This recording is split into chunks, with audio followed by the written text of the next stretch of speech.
అందరికీ ప్రభువైన యేసుక్రీస్తు నామపేట వందనాలు తెలియజేస్తున్నానండి. ఈరోజు మరొక చోట పెట్లవానిపాలెం వెళ్ళేటువంటి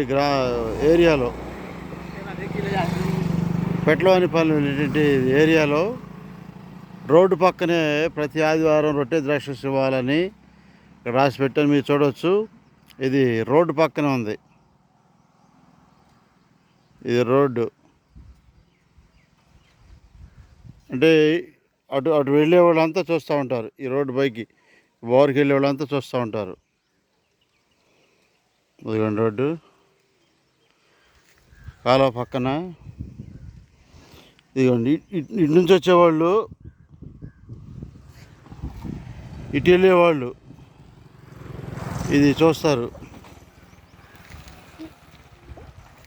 నేను ఇలా క్రీస్తు గురించి పెట్టినవి, రొట్టె గురించి పెట్టినవి అందరూ చూస్తున్నారు. చాలామంది ఫోన్ చేస్తున్నారు, చాలామంది నాకు చెప్తున్నారు క్రీస్తు గురించి తెలుసుకోవాలని ఆసక్తి కలిగి ఉన్నారు. అందుని బట్టి దేవుని స్తోత్రం.